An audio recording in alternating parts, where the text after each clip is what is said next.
We have a treat for you tonight. So, I'd like to say we live in interesting times, which probably sounds a little trite, but perhaps we're as the US is being given the opportunity to review where we are as a country and decide collectively whether we affirm or modify the founding values and decide whether the systems and structures that have developed over the past 250 years are appropriate for these times. Are they working for us? It appears that some believe it's appropriate to just tear things down and start over. In any case, we the people need to be involved in the choices, in the process, and in what is to emerge afterwards. If it's true that humanity is experiencing a transformation in consciousness, which I believe we are, that means that the new systems and structures can be created from a higher level of consciousness that will consider the well-being of all life. And it means that each of us has the opportunity to examine our own values, our own beliefs, and choose or discover where we fit in the unfolding. We have the opportunity to step into our individual purpose, raise our own consciousness, and participate in the great unfolding. Tonight, our program, What These Times Are Calling For, is coming to us from Minneapolis, Minnesota.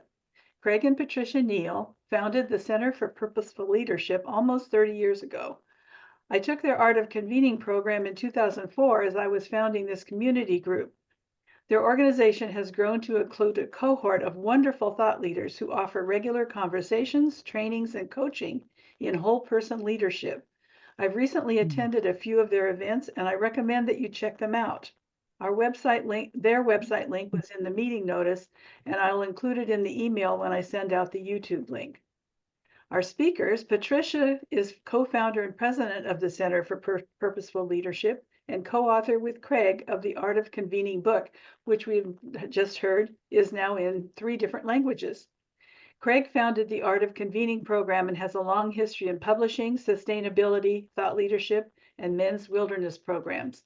So welcome, Craig and Patricia, and take it away. Thank you. Thank you. Thank you. So, what we like to do at the beginning of every session, every meeting that I have, is what we call a transition. And you may call it by another name, a guided visualization, a meditation, what have you, but a pause perhaps. But I'm going to ask us to make a transition from the beginning and our stringing the beads and hearing from Dottie and introducing us to the next phase of what we'll be doing together tonight. So if you're willing to play, I'm going to ask us to find a comfortable place wherever we're sitting. And it looks like we're all sitting. And our feet on the floor. And just feel the earth beneath our feet. Feel our connection to the earth, to Mother Earth. Perhaps free our hands and avert our eyes from the screen for just a few minutes. Maybe a soft closing of the eyes or a soft gaze. And let's put our attention on our breath, the breath of life. And feel the breath as it enters into our body, bringing vitality and aliveness, energy, and filling our body with life-giving oxygen, the gift of the plant world. And just feel the presence as we breathe naturally and easily. And with every breath, just feel our bodies becoming more alive. And with every exhale, just feeling a bit more relaxed. Sinking into our chairs and feeling the gift of presence and our breath.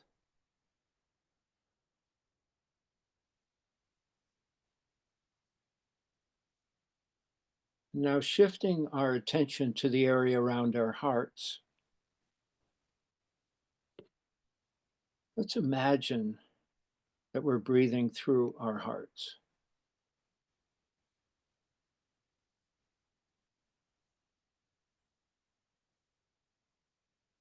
And as we do so, an image of the 14 of us sitting in circle. Imagine the formation of a circle. And in the midst of the circle is this beautiful centerpiece. And as we look across the circle, we feel this connection to one another in the circle.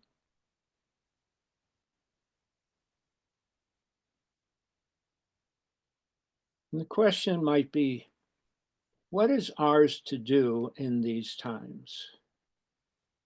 What is mine to do in these times?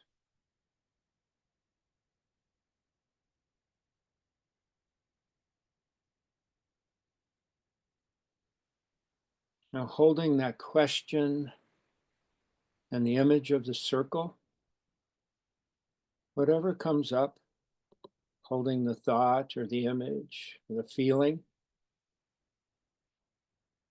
take one more breath before we come back.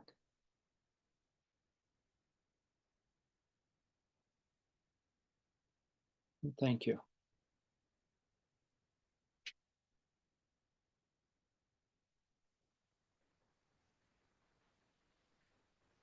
Patricia.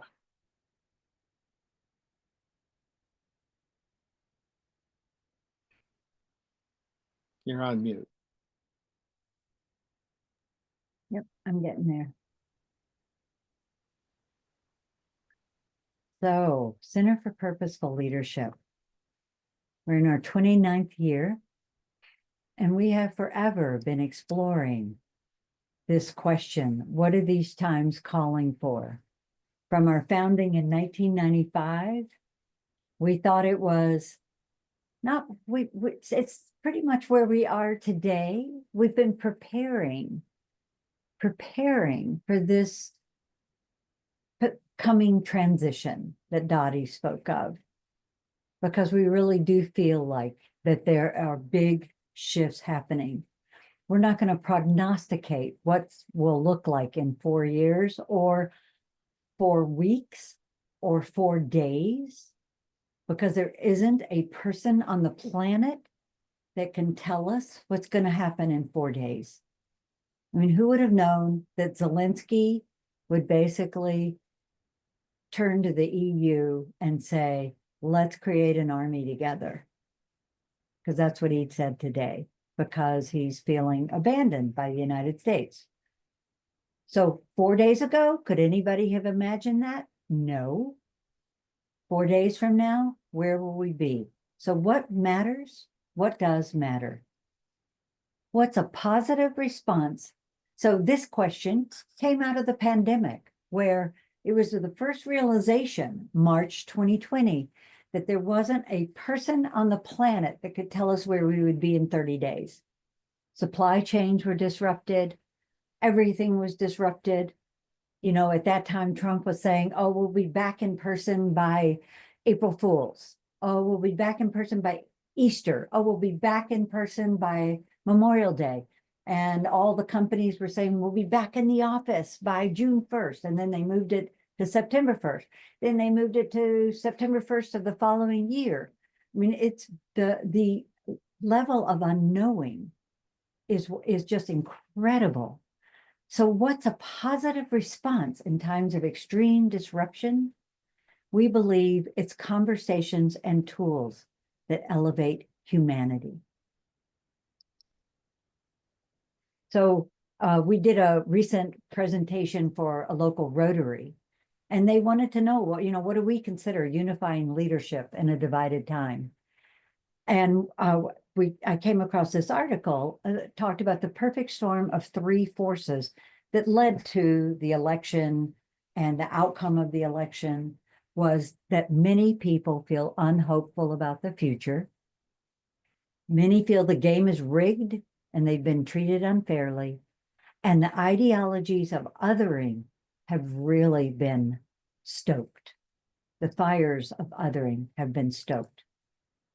Plus, if you look at all the places that people get their information, it all depends on where you're getting your information. as to what your worldview is, because the algorithms are set up to reinforce, reinforce, reinforce what you believe.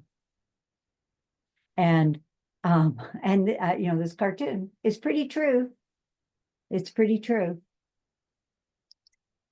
So for some of the people that we are with on a regular basis, like Dottie said, every Monday morning, we have a wonderful conversation called the Community Hearth, and people come to it feeling isolated and alone in their families or in their neighborhoods. So what do you do about that? We say, let's elevate the conversation. What's the potential of elevating the conversation? It's to intentionally create spaces of welcome, safety, and belonging. A lot of the churches that we've worked with or have people that are members of churches, they're working with the concept of beloved community, where belonging, welcome, safety, and belonging happen. And for us, at the heart of the matter, and this isn't about whether you're facilitating, you consider yourself a leader, a facilitator, a convener. It's one conversation at a time.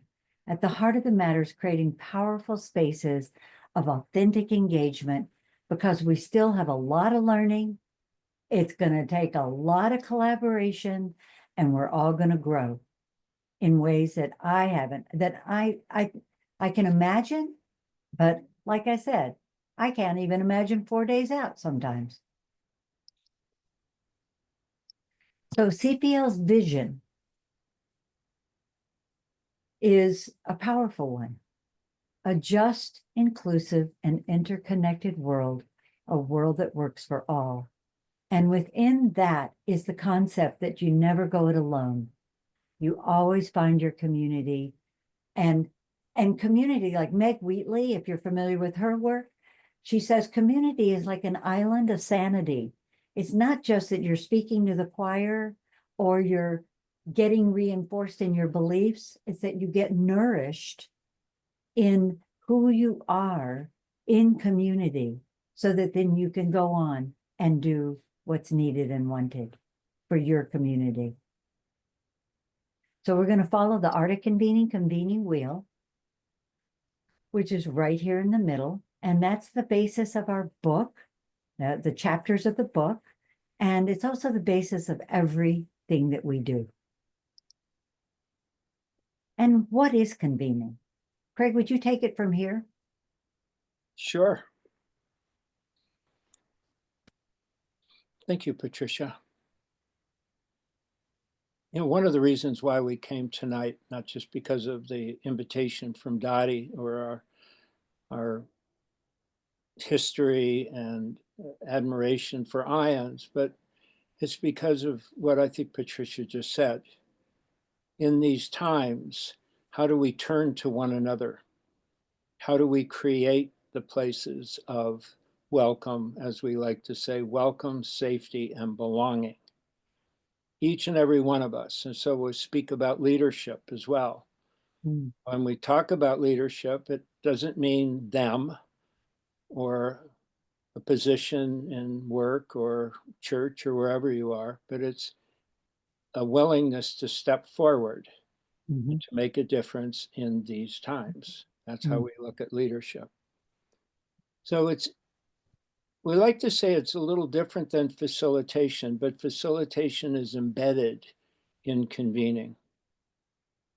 And the short story of convening is it's really taking accountability and responsibility and a commitment for the whole, to see things whole, our relationships as whole, not just our relationship with other people, but relationship with all things. And that's what's being called for right now, because there's so much talk in the paper and elsewhere about separation. And so when we feel whole, we don't feel separate. So what's at the heart of the matter? I think it's the next slide, Patricia, isn't it?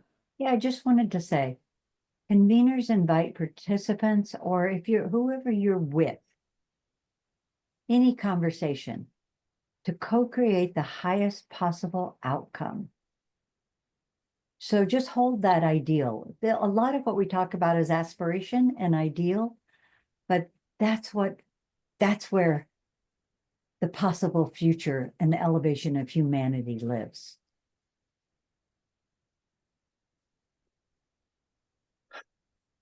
So we like to start at the heart of the matter, and that question that each of us asks ourselves in relationship, because convening is an assumption that the human condition is only about relationship, not just with other humans, as I said, but with all things.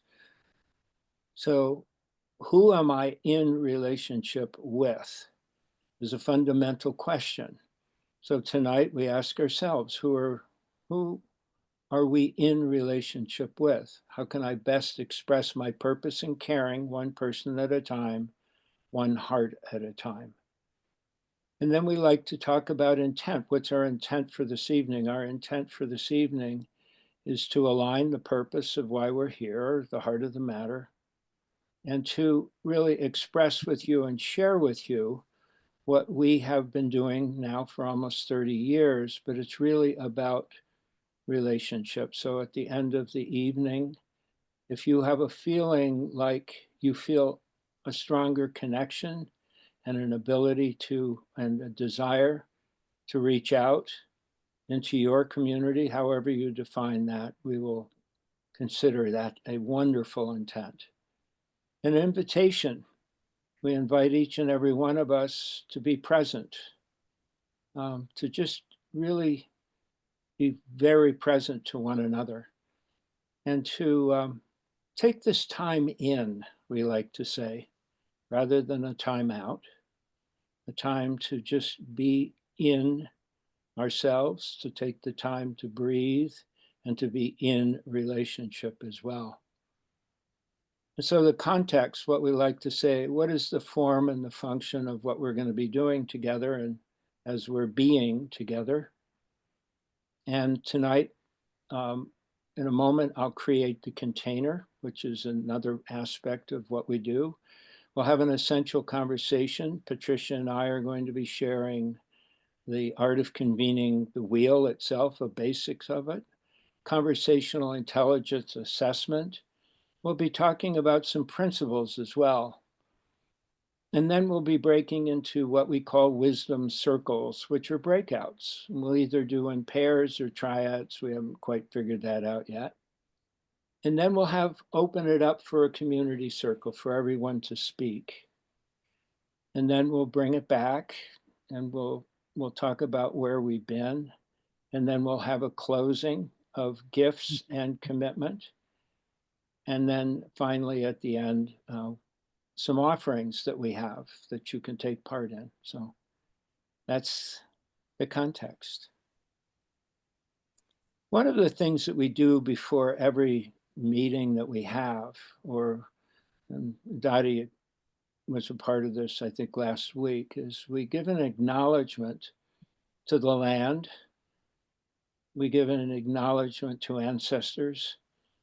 We give acknowledgement to the people that came before us. And so what you see in front of you is a very fairly crude map of the indigenous peoples, the clans, the tribes. And so all we ask is an acknowledgement going forward of the people that came before us, wherever we are. I was just saying earlier to Ron that I had an opportunity to live on the Klamath River in Northern California with the Yurok and the Hupa folks. And here I am now in the Dakota land in Minnesota. So wherever we are, let's just acknowledge that and give gratitude to the land and the people. So we gather here in this Zoom, and one of the things that we find really helpful is if we all imagine now that we're in a circle. right? When we did the transition, I asked you to imagine a circle, that we are in circle, because it is the form in which human meet on a very natural level. Circles are found in every culture in humanhood. And so imagine that we're in a circle here. That's the space that we're creating together. And also, Patricia and I ask us to consider some of these agreements and protocols. I'll tell you why we asked later when we talk about the convening wheel. But earlier, I asked us to just be present, to listen deeply to one another, maybe to suspend our certainty, be acknowledge of our judgments, and open to fresh ideas, respect all the voices. We like to ask people to assume and presume positive intent and just acknowledge the impact of our words.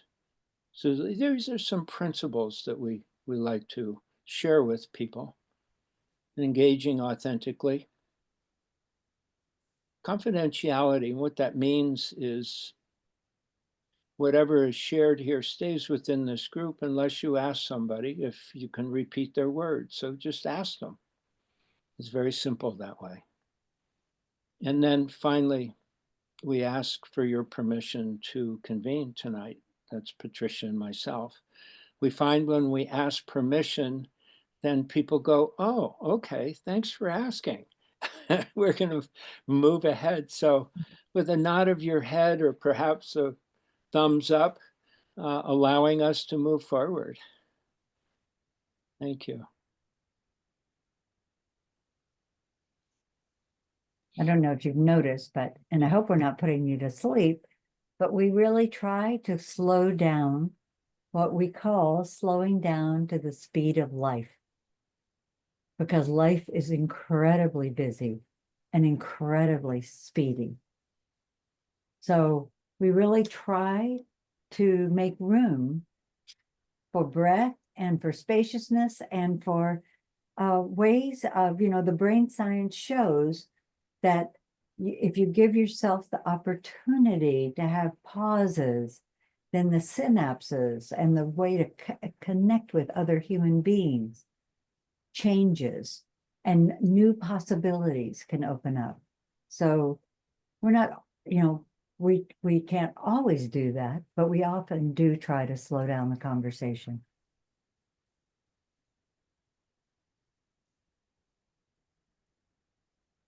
So would you like me to take this, Patricia? Yes. Well, okay, great. Let's see. Yeah.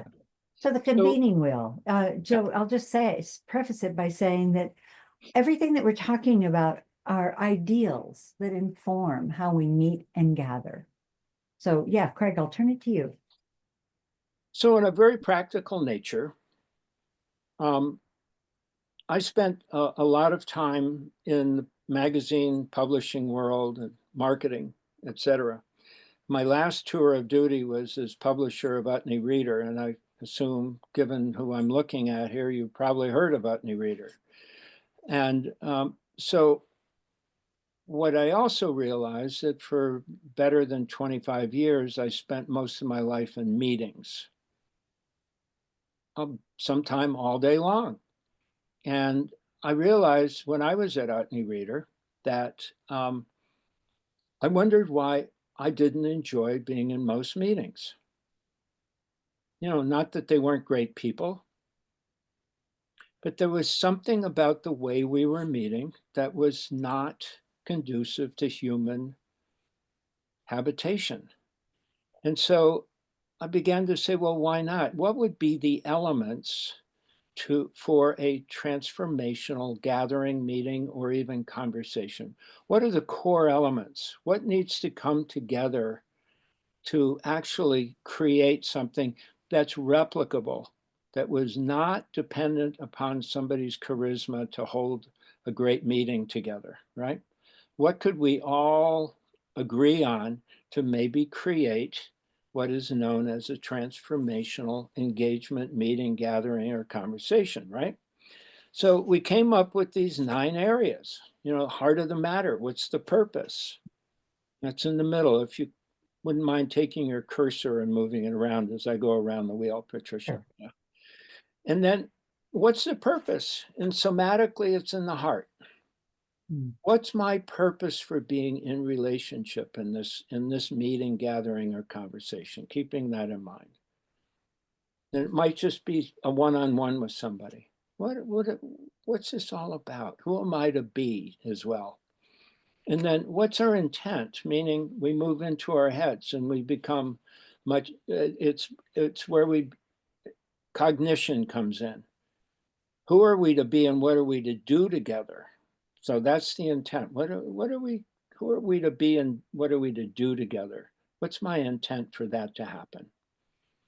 And once we're clear about the purpose and the intent, we can put out an invitation to somebody that integrates purpose and intent. So it's a very powerful thing, a verbal invitation. So this is a structure that we're working with, and just questions that one asks oneself to be in right relationship. And then when you put the invitation out and people show up, what's the context? I shared the context of what we were going to do this evening. What does that do? It quiets the mind. So people might want to say, oh, well, what are we doing? Why are we here? What's going on? Well, tell them up front. So the mind can quiet and the heart can open. The beginning of creating safe space. Creating the container, which I just did, and I named the physical space that we were in. For example, here we are in a circle. Yes, we're tiled in Zoom, but we're in circle using that imagination. That's the physical container. And the energetic container are the norms or the agreements, which I asked you to consider, right? Presuming positive intent, etc. Yeah, and all of this is building to create the conditions for trust so that you can have trust in your conversation. Thank you, Patricia. So what we did without calling it out is when we started this evening, we went to the heart of the matter. We said, what's the purpose? We also talked about intent. Why are we here together? What are we to do together? We invited you in to be really present. We set the context and we created the container. So we did the first 5 aspects of the wheel up front in this session tonight. So this is a way of preparation for what's next, hearing all the voices. How do we create a space in which people feel ownership? They feel like they're engaged. So we'll be sharing that. We'll be having an opportunity for all of us to speak as well. All voices matter. Each voice is needed. So the 6th aspect. The next 3 are really the result of the first 6 aspects, which I mentioned earlier, preparation, considering all of these things, purpose, intent, invitation, etc. How do we create essential conversations of shared purpose and trust, set the stage for collaboration? So the first 6 aspects set the stage for this conversation of shared purpose and trust. This might be 3/4 of a conversation, of the time of a conversation or a meeting or a gathering, what have you. This is really important. We're building towards this mutual trust and respect. So that what comes out of that is creation. What are we creating together? Tonight, what will we create together? Hopefully something will be created that could be, in fact, transformational. And then how do we harvest what we've created and create an atmosphere of commitment to action? A allied commitment and accountability, responsibility to a common way forward. So we like to think that this is a wheel, not a straight line or a linear path, because it all comes back around together eventually. So that's a quick tour around the wheel. It may or may not make sense. I'm sure you've seen some things in here that make, you know, are commonsensical. Yeah, I'm doing that. Yeah, I'm doing this. What we talk about is how do we think of them in a holistic way, from purpose, heart of the matter, all the way to a commitment to action. And so where did all this come from? We are about community. So Craig, as he said, was a Utney Reader. And in the beginning, we created a company called Heartland. And I'll move quickly through this because we started with a wonderful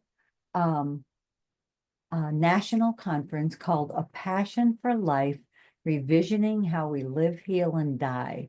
We were about 30 years ahead of our time, but it was an amazing conference. So we had a number of conferences, the Inner Life of Business conferences, Creative Body, Mind, and Spirit. And that's when we began to interact with people that we called thought leaders. And out of that, we created a thought leader gatherings and collaboratories and essential conversations where we toured with Peter Block and Meg Wheatley and started interacting with Otto Scharmer and you know, a lot of the new think that was coming out of the 90s. And then we started the trainings. This is when we met Dottie back in 2004. And this needs to be updated. Some of these numbers aren't right, but we started the trainings because people kept saying, well, your conferences or your events are magic. And I want to know how to do what you do. And so I said, Craig, go write the book. We need a recipe so that people can go back to their workplaces or their organizations and create authentic engagement, create a place where people walk in, maybe strangers, and leave feeling like they've got a room full of new best friends. And so Craig, I'll let you step in here. Okay. So Art of Convening went on to do a number of other things. We had vision holder interviews. We created a podcast back in 2009. That's right. I've taken this work into men's work and created wilderness journeys with Richard Leiter in Africa and here in Minnesota as well. And then in 2020, we relaunched the Essential Conversations, and we went global. During the pandemic, we grew exponentially. We have 45 people in mainland China that have done our work with the Art of Convening. We have people in Europe and people all over North America as well. And a lot of that was people seeking one another and really wanting to, as I said earlier, turn to one another. So that brings us to today and what we're doing today. And at the end, we're going to show you a few more things. But we'd like to show you a little bit about the inner wheel of the convening wheel, what we call the principles of conversation. And let's see. And then we'll be opening up for some conversation. Yeah. Yeah. Okay. So start presentation, great. Oh. Excuse me. So I'm going to take you on a little tour around the convening wheel. And you're going to have the recording for this. You have to go over to present. Yeah, I am. There we Okay. go.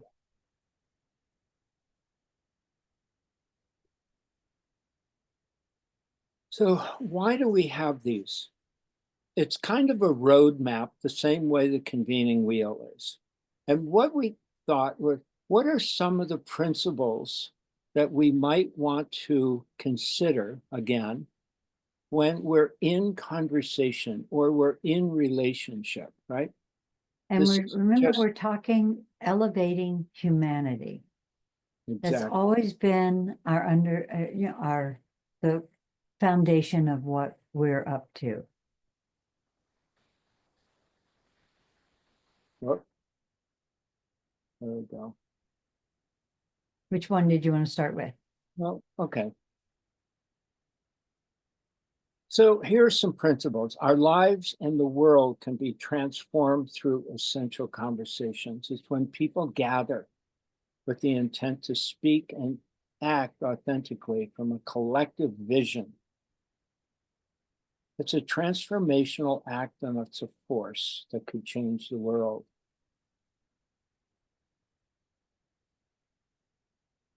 We talk about a principle being respect the call to gather. We all choose to be present, everyone, no exceptions. Hold each to responsibility of our own freedom. You know, Peter Block influenced us quite a bit. Peter did some really seminal work. And so we all choose to be here. That's a part of one of the principles of conversation. Another one is know that you belong and everyone belongs. Remember, we talked about creating spaces of welcome, safety, and belonging because each person is needed and has come to contribute to the outcome. There are no mistakes and no outsiders. And boy, is that that's a test of the times, isn't it? Sure is. It's Yeah. really a test of the time. Yeah. And the principle is that we listen to and evoke each other's stories. The stories with curiosity, wonder, and attention, respect for all of the voices without fixing, problem solving, or advice giving. Because there's the old saying that you can't hate someone whose story that you know. So another principle is suspending judgment, not getting rid of it or suppressing it, but just holding the space for difference, knowing that we each have our judgments. We invite and honor all points of view and seeking to understand rather than persuade. So these are very basic principles of any conversation, whether it's in a meeting, whether it's in church, whether it's in school, workplace. And we've been influenced by a lot of different people, and the dialogue principles of David Bohm's work are very present in our work. So how do we explore new ways of thinking and being? Listening for unquestioned assumptions we all hold. As explorers, we're interdependent on our journey. We are truly interdependent. It's one of the key principles of convening, is that we have come here to learn to be interdependent and to be open to our possibilities. That we seek sincerity and brevity. How do we speak what has personal heart and meaning to us from our own awareness and making our words count? That's what we mean by brevity. How do we make our words count? And slowing down the conversation. It's like the silence between notes. That's what creates the music. It's the spaces between the notes. So how do we create that space where we can honor silence? And allowing pauses between what we have to say to one another. And trust that what we are creating is a living system, more than just a collection of ideas.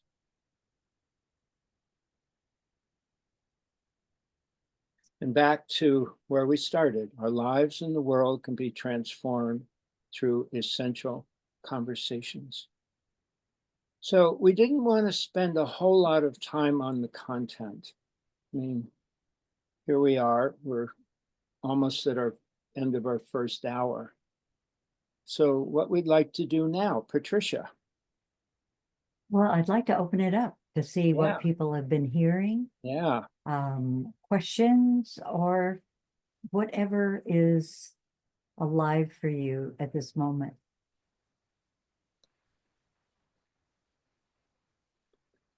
So what we're doing is we're opening the community circle.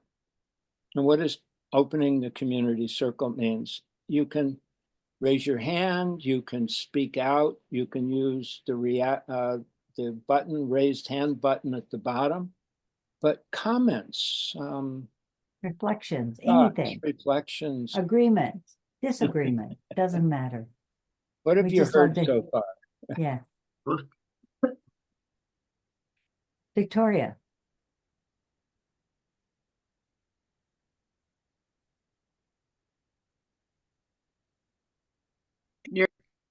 Are you calling on me? Oh, yeah, it looked like you were trying to talk.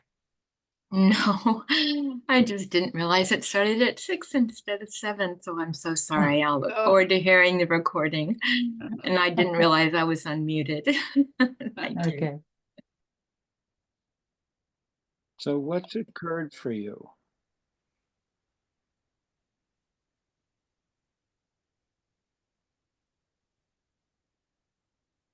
Yeah, how about Helen and Paul?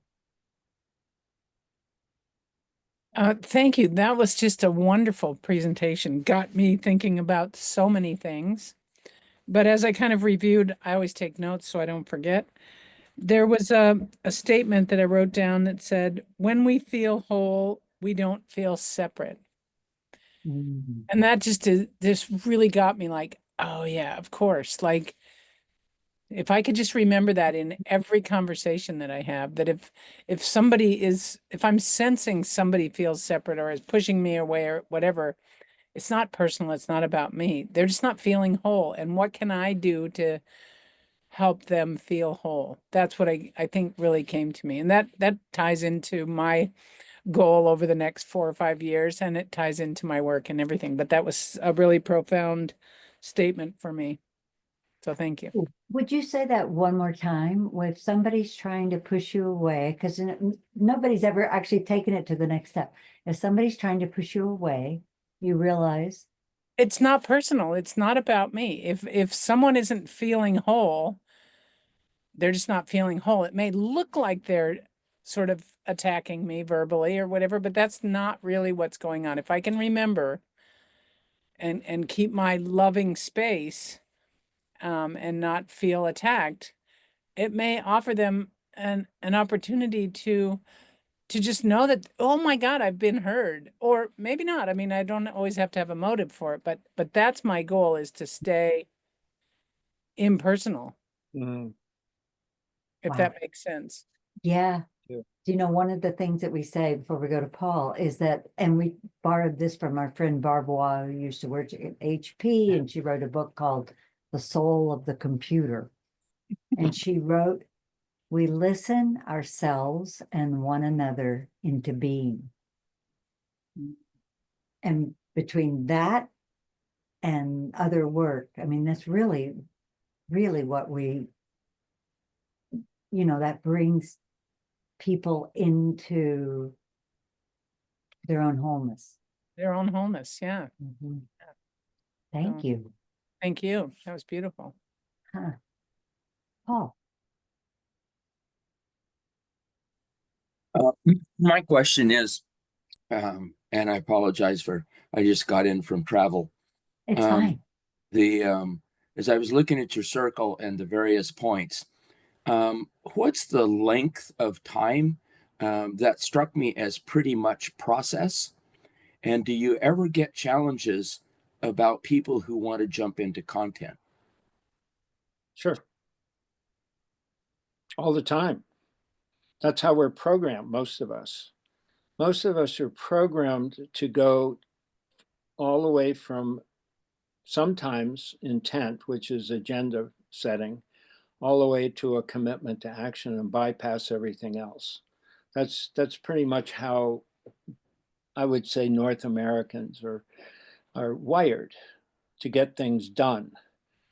So what we're talking about isn't so much, there's two wheels here. We didn't get a chance. One is the inner wheel. What's the question that you ask yourself when you're in relationship?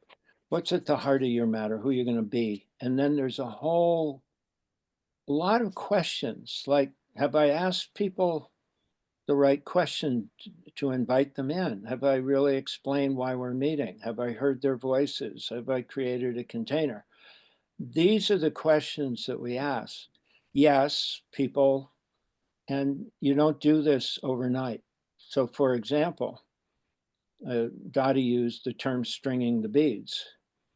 Well, stringing the beads is perhaps one of the most powerful processes on earth right now. And if we do it correctly, meaning if we really create the space to do that, deepen that what is conversation, that? that is creating a space for there to be an opportunity to really, really get to know one another. We like to call it the arc of recognition.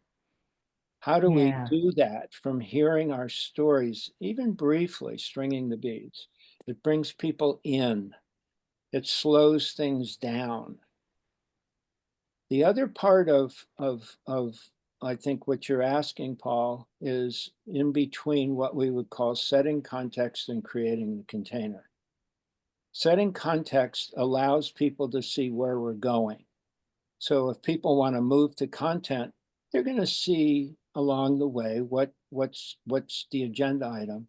Creating the container also asks people to acknowledge norms and to ask questions. Hey, we're going to want to hear everybody's voice, for example. So those are two areas where you can address that desire to move immediately to action or immediately to content. Action and content I- are two different things. Yeah. Well, not for a lot of people. So in a meeting recently, Paul, what we consider what we're doing is a practice. It's a daily practice. It's a practice that we replicate in almost every single meeting, because it's like going to the gym. If I don't practice going to the gym, well, my muscles start to atrophy. It's a commitment to a philosophical choice to want to, this is our pattern for how to be in relationship. And you have, either have your own, or we're affirming something that you're already doing. We're not, this isn't news or new information that we're talking about. But just to give you an example of a meeting the other day, where we walked the wheel, all 9 steps, but the first 5 happened in the first 5 minutes, so that we could have time for, and I told, and I had that set up where people could see the first 5 happened in the first 5 minutes, so that people could see that we were going to get to the material that they needed to get to. But it also, setting it up, but we always take time to be able to hear the voices in as many ways as possible. But so we took a long time to get through the first 5, but you can structure it any way that you want. The point is the process, the practice of the process. And it is. So Yeah. Patricia, why don't we do Well, wait, Paul, did that make sense? Yeah. And what would you add? I understand. Or change? No, you've answered my question. Okay. Thank you, Paul. So we Yes, have Craig. what we call our conversational intelligence assessment. Yes. So we've done quite a bit of talking, and now we'd love you to participate in something. So Patricia. Sure. So if you've got a piece of paper, we should have asked you this up front. Sorry. If you have a piece of paper and a pen, but and so that you can just jot some notes, that would be great. But otherwise, we'll just walk you through it. So this came from, there's this wonderful book called Conversational Intelligence. And it was designed way, like years ago, 10, 15 years ago. And it was all based on the brain science of how do you create authentic engagement? And then how do you quantify it to the people that don't believe you, don't believe in woo-woo or believe in the soft skills? So she actually worked with brain scientists at Stanford and Harvard and Yale and the NIH and a number of different places. The author of the book, Judith, Lazar. no, but I'll find it and I'll put it in the chat. Anyway, she put it all together in a methodology called conversational intelligence, meant to deconstruct all the ways that human beings can find ways to connect. Because if you connect at the level of heart and meaning, it changes how you connect. So she has all these stats and graphics and everything, but it's imagining that you're setting the conditions for trust. And that usually happens through some heart and meaning, something interchange. And once you've got the conditions for trust, everything changes. So we came up with using our principles of conversation, our 1, 2, 3, 4, 5, 6, 7 principles of conversation. And we've already gone through these in a number of different ways. But I'm just going to invite you to recall a recent meeting or conversation and to reflect on the way you interacted. What was the quality of your listening? It's all about listening. Does your listening need improvement? Or are you doing well? So this is just a first question up here. So if you look at listen, does it need improvement or doing well? Pick a number. What's your number for listen? And then suspend certainty. Pick your number for that. And the same thing for allow space for difference. Slow down the conversation. Speak from your own experience. Explore new ways of thinking and being, and presume positive intent. So we'll just give you a couple of minutes just to go through that and just rate yourself. Needs improving, doing well. Yeah, let me give you a little bit of an insight here. Usually it's the first thing that comes to mind. I wouldn't overthink it. And it's not about good or bad. It's about how you're doing, you know? How do you feel you're doing when you're interacting? You're in a conversation. So We used to use this with the self-assessment, and nobody else will know what you're doing. Yeah. Unless you tell them. People would say, oh, I use this with my teenager. Hey, Jeannie, yes, you have a question? Yeah, Janine. it's Janine, thanks. Janine, sorry. So it's possible in my case that my answers for tonight could be different than my answers for in general. So which do you prefer? Either. How do you feel? How do you feel when you're in any recent meeting or gathering? How do you rank yourself and under maybe any situation given that? But they can vary depending on the situation. Sure. Okay. Oh, sure. I'll just choose. Yeah. Okay, Right. thank you. Yeah. It can vary for sure. Life varies. Yeah.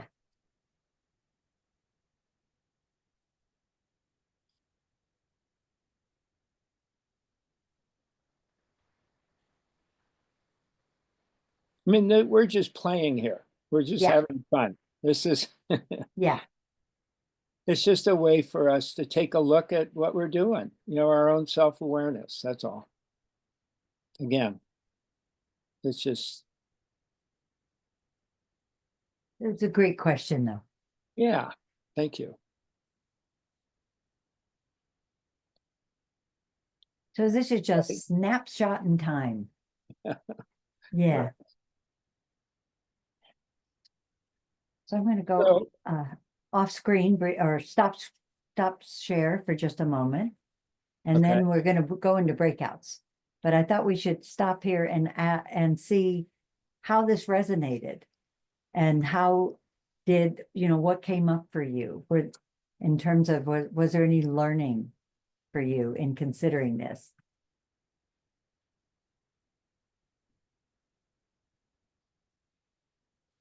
Were there surprises? Were you surprised at yourself and how you would rate yourself?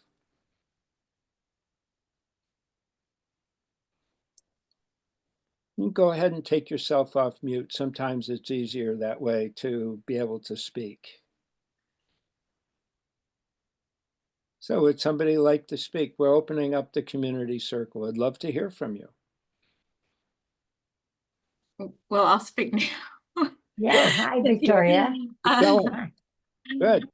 What came to mind, I feel like I've worked on these, but what came up for me was that I do have a question about it. I guess, anyway, I'll just say what it is. I was in a conversation, and a three-way conversation, and one of the people didn't give space. And so my question is, so then I'm aware of this discomfort or this kind of judgment going on. And when I'm in a situation like that, usually I'll just be quiet or just let them have the space. So I'm curious if you have any comments about that. That's a Do great you mind question. if we held that question and come back to it? Sure, that's Yeah. Rather fine. than kind of turn this into a Q&A right now? Okay, I sure. love that question. Yeah, it's a great question. Thank you. And It's just a And I matter have of- one more question of you before we hold the question. Was this in a professional setting or a personal setting? Like, were you with friends or colleagues or? Yeah, I'm hesitating because it was friends, but we were working on a task. So it's Got not it. really business, but it was, yeah. Got it. Yeah. Okay, Janine, did you have a question? I guess I left my hand up, and I was also going to turn my camera on. Sorry. Dottie said that it was okay, privately for me to just listen. Sure. I had something come up where I'm like, I have to get something done. But at the same time, I'm able to, like, I cooked dinner and ate dinner, Yeah. But I don't feel that I can really be in the dyads and triads and do that properly. Okay. Okay. I will make sure you're not. Okay. Thank you. Yeah, I won't put you, or I'll put you in your own room. How about that? Okay, that's just fine. I'm going to my room. Yes, go to your room, Janine. Okay, thank you guys. You're welcome. Okay, so Darlene just came in. All right, well, here's the consideration for your breakout time. I think we've got time for 15 minutes. Is that right, Craig? Yep. Yeah, we do. Okay, so we're talking about where we started with is elevating the conversation. Who are you? Who are you? Who are you to be in these times of extreme disruption? I tell you, this is why I rely on community, because I forget. And I get in community, and community reminds me of who I want to be. But then further is, what are the practices that bring you into right relationship, whatever that means to you? So who are you to be in these times of extreme disruption? I don't see it changing from being extremely disrupted anytime soon. I could be wrong. We could all reach a tipping point of interconnectedness and wholeness tomorrow. What do I know? But in the meantime, what are the practices that bring you into right relationship? So it's 15 minutes. Can I give I'll them put a these. little bit of a, go ahead. Oh, Yeah. no, go ahead, Craig. I was going to give you a little bit of a hint. When we say, who are you to be in times of extreme disruption?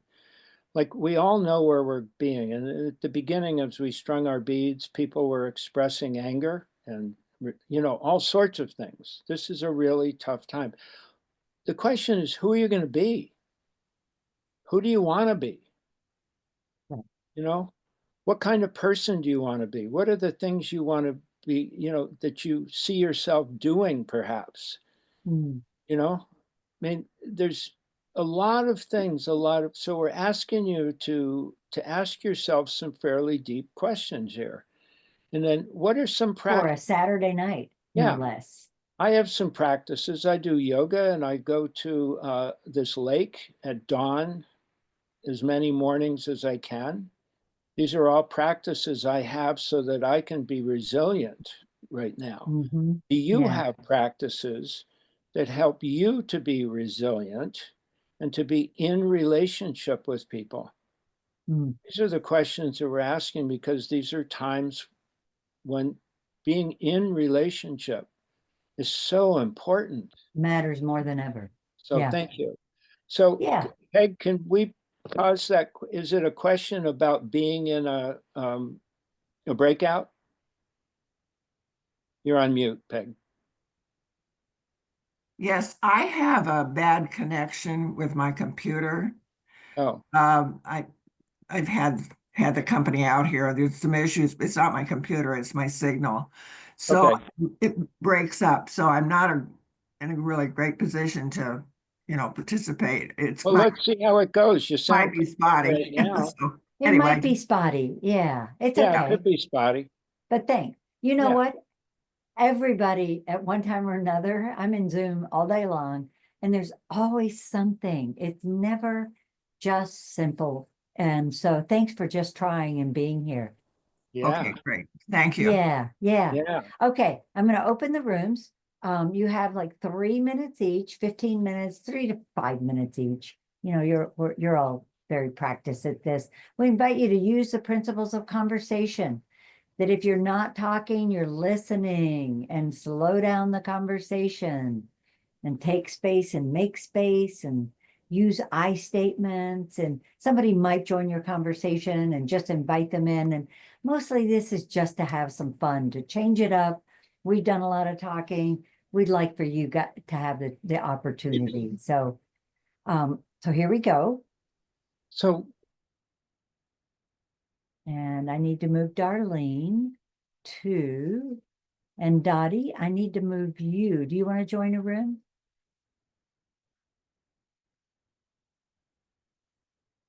Let me get Darlene in. Did you want to join a room, Dottie? Sure. Okay. If you so have a space. Because you're Otherwise- host, you have to choose it. Oh, I So do? Oh, Yeah, so the way to do that is you go down to breakout rooms. It's down at the bottom. It might be under more. do I Or just you- join? So just pick which one you want to join. Oh, okay. Let's see here. Let me find one that doesn't, everybody's got 3. Yeah, that's okay. Peg. Okay, I'll just get into this one. Okay.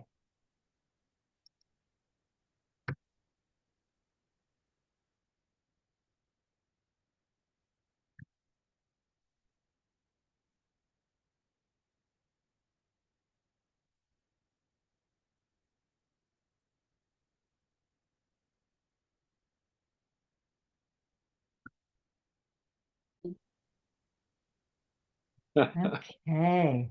So tell Dottie she gets to go first next time. That's okay. challenges with time. Yeah, I was the extra person, so it really wasn't time. I see. But it's Yeah. okay. Yeah, it could have Well- lasted longer. I was enjoying the conversation. Oh, good. Yeah. Good. There's a real art Yeah. form to these, what we call wisdom circles about one of the art forms is how to keep time. And we like to say, take all the time you need in the time we have, right? And so there's a self-correction that happens. Or And self-editing, yeah. So this is a time now, Yeah. usually I would have a slide up and it would say, take a pause and just I'm so glad that you were enjoying your time, and we didn't know, so we could have built in some more time for wisdom circles. They're always the best of the whole session, right? Just getting to hear, in a way, getting to be heard and heard yourself being listened, feel yourself being listened to. But we'd love to now have a little bit of time for some reflections. We encourage brevity so that we could hear as many voices, anyone that has not yet, or you know, it doesn't matter if you've already spoken or not, but brevity, and we'd love to hear some reflections or insights or reinforcements, ahas, whatever. And Dottie, since you didn't get to finish, would you like to go first? What did you hear? Yeah. What did I hear? Well, I Yeah. heard a lot that I agreed with. Um, I don't know what to say at this point. Just go let someone else talk. Okay, that's all right. Who else would like to offer a reflection or a dissension? It doesn't matter. Darlene has her hand up. Oh, thank you. See, it takes a village. Okay, Darlene. It took us a minute to figure out what we were supposed to do. And I think there was an uncertainty, and I think there was a part of us that wanted to follow the rules. And when we finally got into it, it was very it was very meaningful for me. What was meaningful? That the sharing of the other people so much coincided with things that I may not do as a practice, but oh, that's a good idea. I should do that. I love that. Yeah. Yeah, thank you. Yeah. Who else would like to go? I think it was validating to, I think, share, you know, and being taking the risk, you know. I think that's the challenge is the separational feelings, right? You got to take the risk, and then you find commonality, right? That's the piece. But where do you find commonality and when you are not, you're in a complete opposition? And that is the key of why I came here. Because again, it's like when you're with, it's great when we're with people that think and feel the same way. I know it's returning to the heart. That's perfect. But again, how do you? We talked about barricades or boundaries, which I thought was powerful. And again, how do you navigate the waters of being with somebody that you disagree with completely? That's a great question. I have a thought about that, but Craig? I'd like to hear more reflections. And if you, Sam, if you're asking for a response, I'm happy to give you one. But I'd love to hear other people. You know, Lynn, you were in our group. Would you mind sharing what you heard or what? And then Sam, we'll come back. We'll come back to that. We'll come back to you, Sam. Yeah. Okay, Lynn. Well, let me see. What did I hear? I heard that, you know, some of us are letting go of things and also hanging on to things that bring joy and our life passions. I heard that that there can be like a low level of judgment, and recognizing that allows for the opportunity to move it to something else. I also heard that when you realize that you have a smile on your face, it is reflected back to you. And that is just something that is beautiful to be able to do. And you don't even have to say anything. And there's a common bond between the two that are sharing that smile. Mm.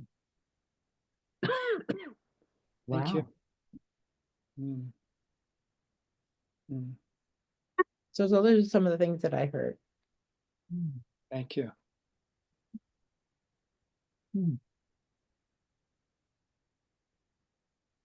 So many learnings. Oh, I was struck by the depth of your question about who to be given these times. It's on the surface can be trite, but it's not, and it's harder to you know, I find myself at times struggling with that. So then I take care of myself so that I can maybe be a good listener in dissonant situations, even if I don't know what I'm going to say, or if I'm going to say anything.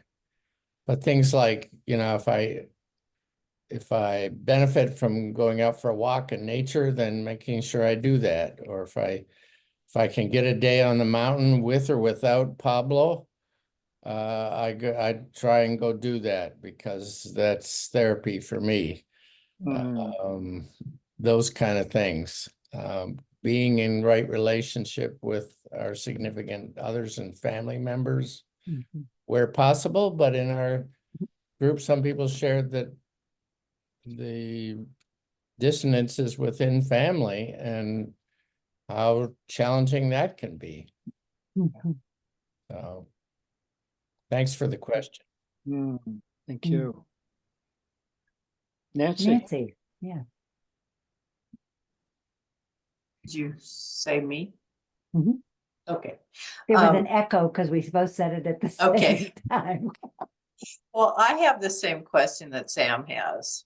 How do you carry on a conversation with somebody that you completely disagree with?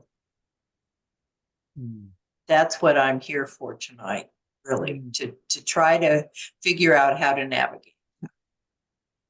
Yeah. Okay. I can give you a couple of. Given our time, I think I'm going to jump in on that one because it sounds like it's got some juice. Yeah, me too. You go first. The book. Oh, we lost you. Okay. You have to go off Blur. There he is. Called. Nah, you got to go off Blur. Gotta go Sorry. off Blur. Well, a book called The Answer to How, which is what Sam and Nancy have asked. How do I? How do we? How to create? The answer to how is yes. And it was written by Peter Block, and it's the subtitle is Acting on What Matters.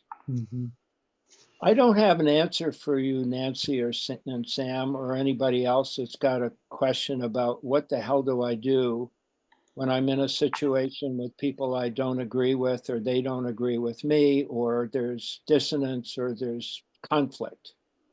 What I am noticing is that quite often it's around fear. And it's around fear that we have as individuals and that we're projecting or they're projecting. So there's this kind of stalemate. And for me, some of the practices I have, and I can only talk about practices that I have. And in the book, I have one that's called Kicking the Ground. And it was when I moved to northern, very remote place in Vermont. And I was a hippie and I started a commune. And we walked in and the locals were all farmers. They're all Yankee farmers. And they thought we had come from Mars. And well, we kind of had. And so the farmers, who were all Republicans, but they're old Republicans, not the new Republicans, would come up and look at you. And what I realized was they wanted to talk about the weather. So we talked about the weather. And then the next time we talked about, where we lived. And then the next time we talked about our families. And by the time we got finished talking about our families, we realized we really liked each other. And so the moral of the story is, how do we listen?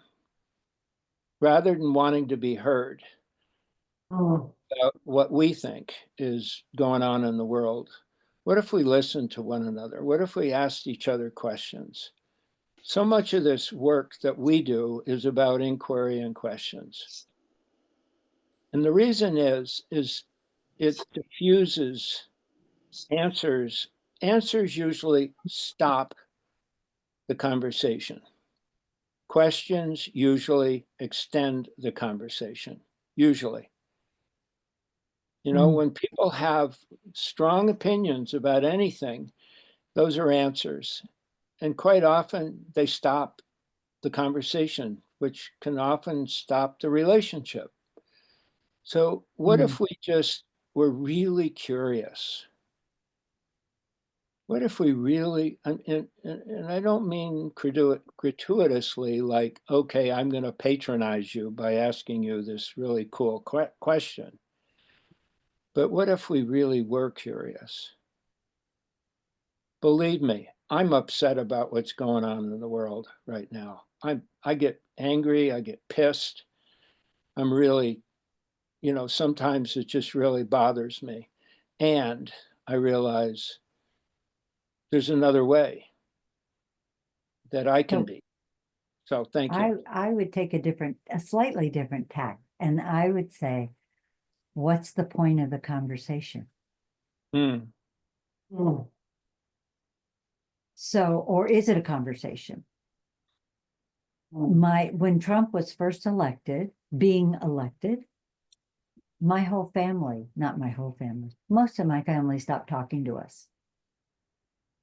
Because we were on Facebook and emails, and they'd post something and we'd counter it. And we were going, what? How can you possibly believe this? Well, they still do, more than ever.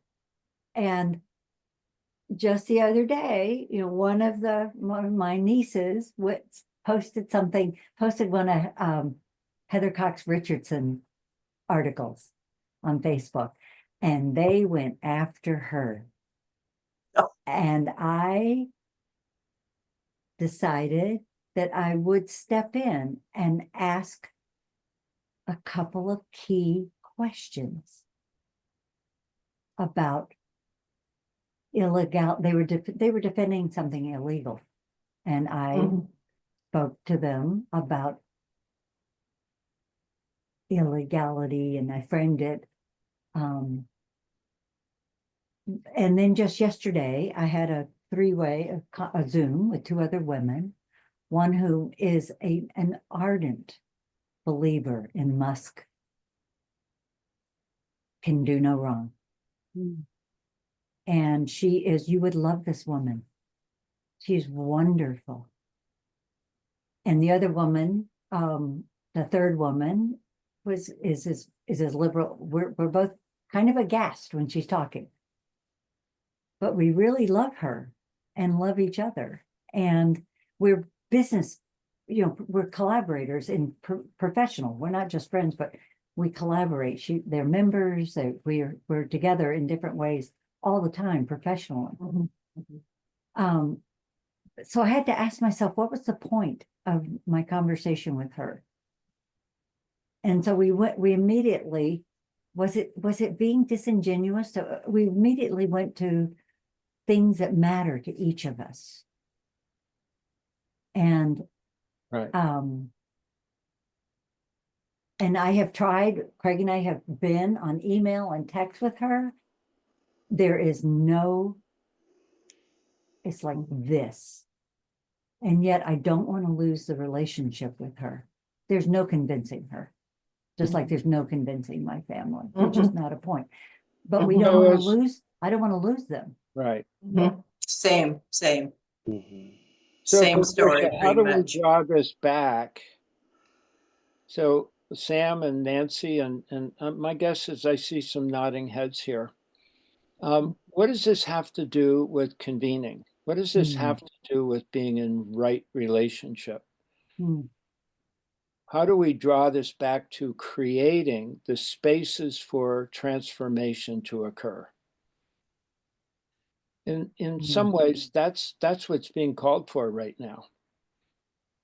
You know, how do we, as thinking, feeling human beings, what kind of relationships do we want to have, really? What kind of world do we really want to have? And how do we call ourselves forward to make that a difference? You know, we like to say that when we're convening, we are really engaged in transforming our conversations, our meetings, whoever we're with. That's kind of that's what I think has kept Patricia and me going this far. And sometimes it hurts. And sometimes it's so painful. And Yeah. we're grieving something right now. I think there's a collective grieving that Yeah. seems to be happening.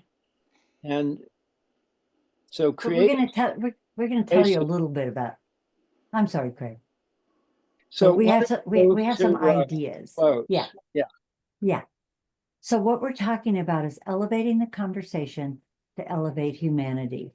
And it's not even humanity out there, it's my humanity. That what I'm hanging on to right now is my own humanity. And so how to stay on track for me, for Craig, for CPL, is to design conversations that focus on what matters. And in the announcement that Dottie put out, she talked about VUCA. And so our friend Bob Johansson, Institute for the Future, was working with the Army War College back in the 80s. And back in the 80s, they said, we're heading into VUCA for the rest of our lives. We can just see it coming. And he said, hold it, hold it, hold it. I can't live with volatility, uncertainty, complexity. I was going to say constipation. Yes, that too. And ambiguity. He said, there's got to be something that transforms this side, the fragility to agility. So we didn't make this up. We give Bob Johansson, Institute for the Future, there in Palo Alto. But what we say is, using this Viktor Frankl quote, which you've probably seen before, is that between stimulus and response is our power to choose our response, and that's our freedom. So we invite you to consider the practice of using the Art of Convening wheel, or whatever your practices are, to remember what's at the heart of the matter and design your response.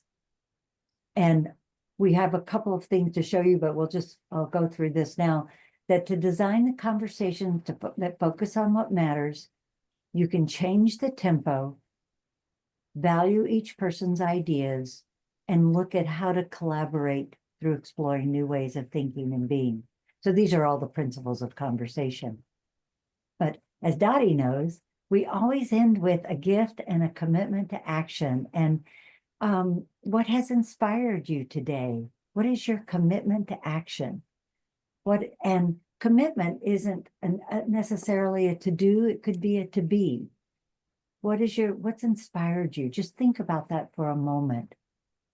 And while you're thinking about it, something that we've noticed recently, and is that people like to have smaller local conversations. So every Monday we have this hearth, and it's at 9 a.m. our time, 7 a.m. your time, but we have a lot of West Coasters that come and join us. But we also try, and the reason I'm mentioning it is a not great way to start the day. Yeah. And the week. Set your intention for the week. We have about 40 people that come every Monday from around the world, mostly the United States and Canada. But I'm showing you this because what we've decided to do is find small ways to gather. These are 40 some odd people. This was 40, 50 people, but these are like 20 people, 5 people, 10 people, 5 people, and then encourage people to go back and be local. Local is just what's needed right now. And then last but not least, we have this wonderful community called CPL Communities, but about almost a year ago, where is it? Craig came up with the idea that we had to study Project 2025 and P47, which was the Trump version of Project 2025. And so we created this group where we get together twice a month, and people come and they bring their resources and they talk about what they're doing locally. And we come and we swap ideas just like this and remind each other that there's a reason to stay in the game and be in community and be neighbors and family members. How do we create community of welcome, safety, and belonging? And we're committed to it. We have several. You've just seen a few of them. So we're going to close. So we want to stay somewhat respectful of the exact time. So if we could go over about 3 minutes to be able to close, we'd love to hear all the voices as we close. Good idea, Craig. And a way to do that is, what is a gift that you've received from tonight? And what's a commitment that you wish to make for yourself that may have come from tonight?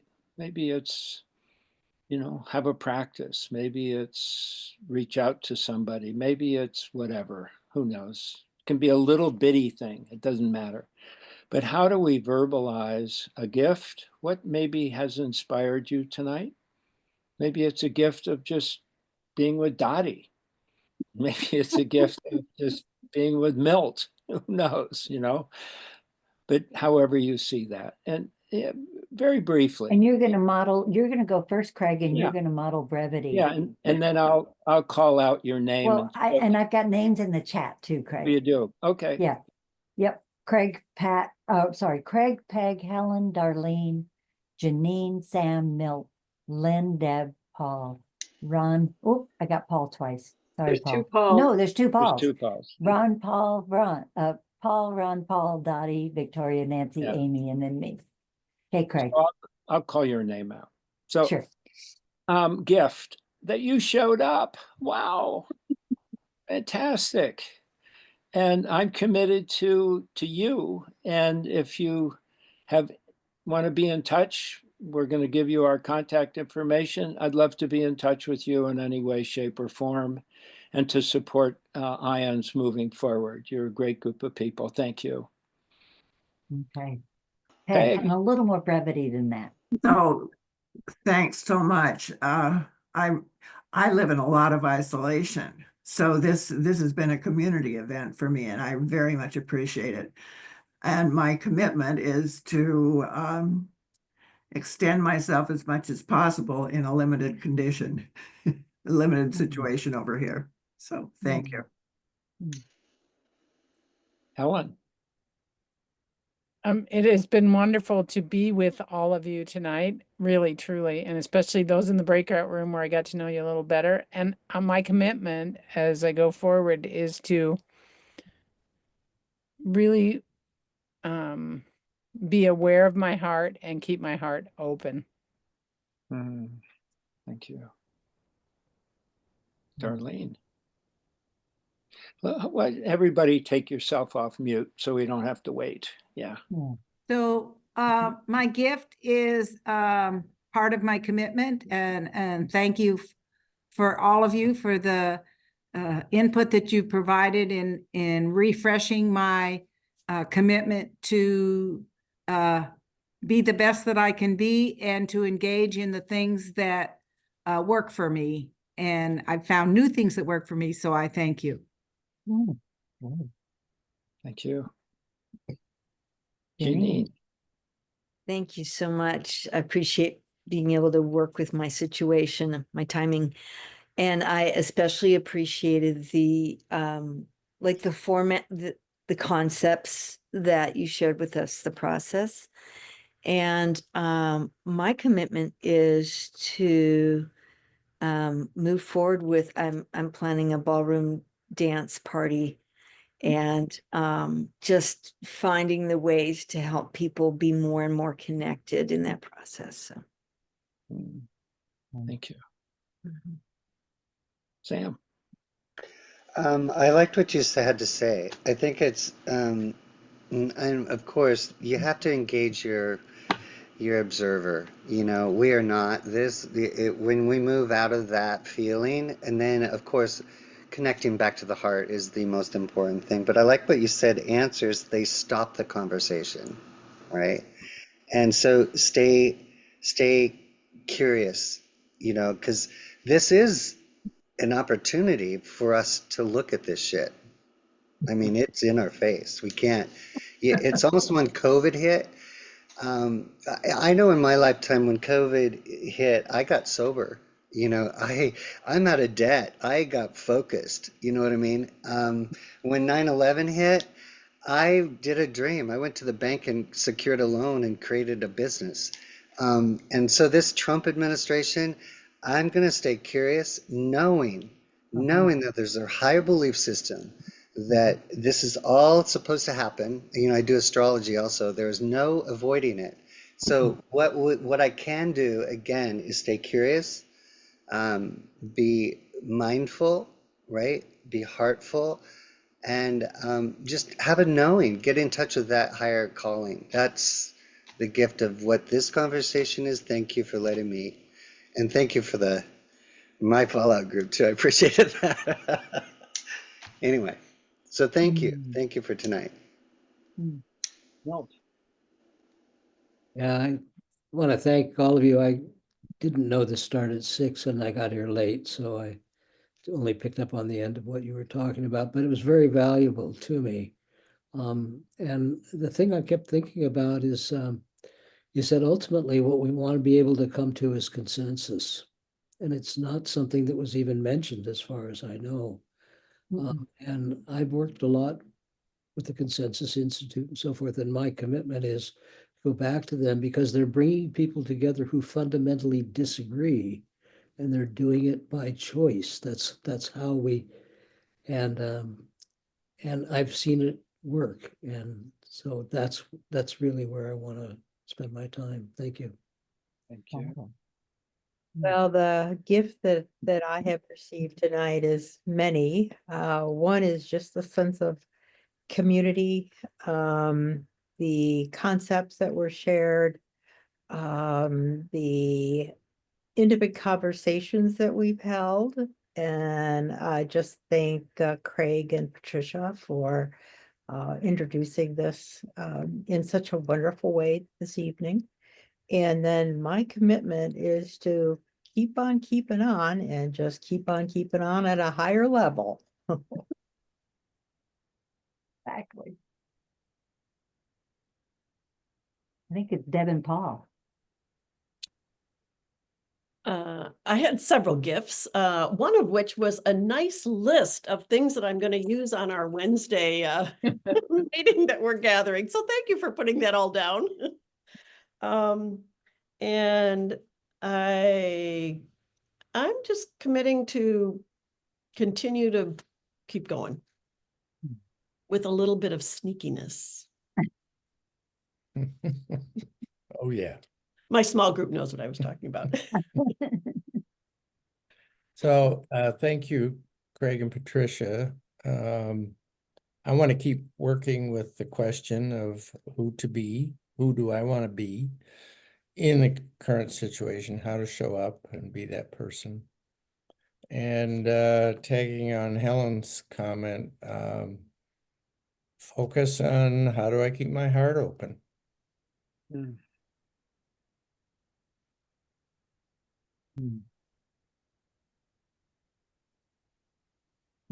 Ron?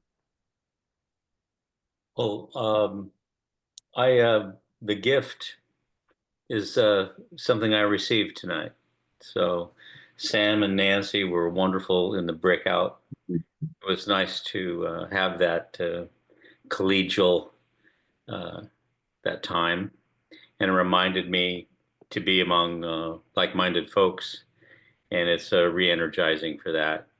And so my commitment is to probably to redouble down on my efforts to do that as I walk my path and I find myself in conversations. Um, and it's been difficult because of many of the things that have been discussed tonight. We need more kindness in this world, and that's kind of what I'm committed to right now. Thank you. Paul? Paul? Which Paul? Me? You.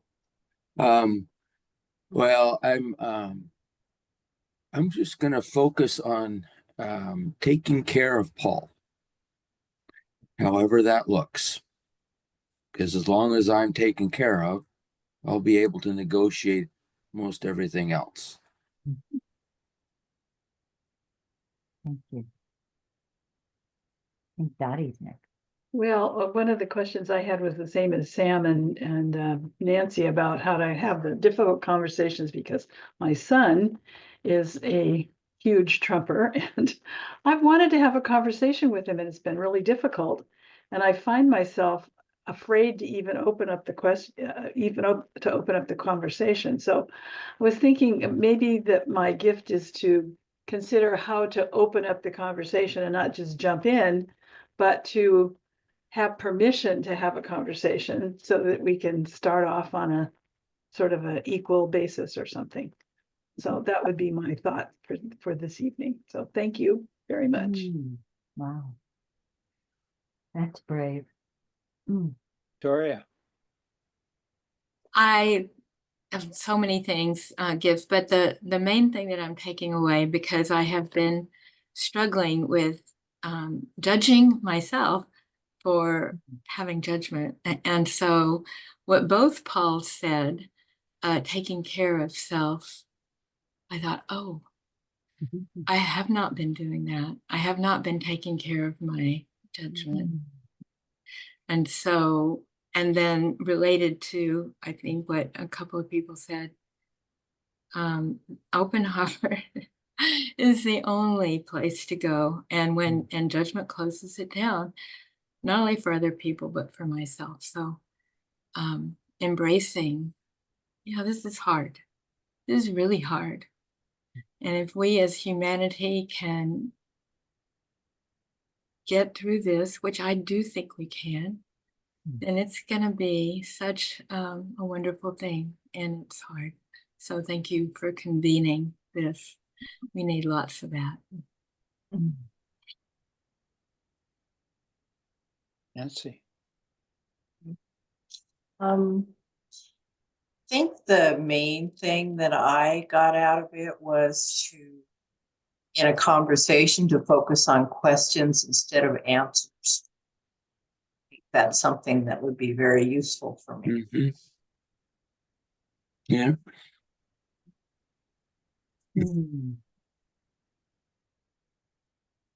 Amy?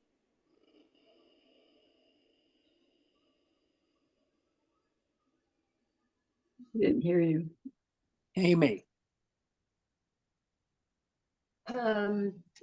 The gift for me is just being here, and Dottie creating it, and our presenters and the small group. Like I have said too, I tend to be isolating myself, and my commitment is to reach out and be curious. Thank you. Wow. So I am Patricia, and the gift is a delight to meet you all. We knew that if whatever Dottie's involved with would be amazing, and it has been. So thank you for welcoming us. That's a gift.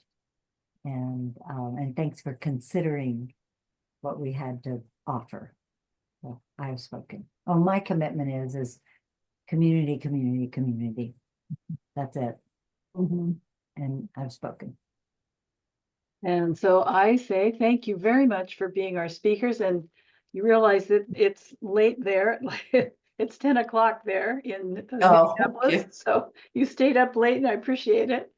And I just thank all of you for being our community, for creating community here in our little boxes, our imaginary circle.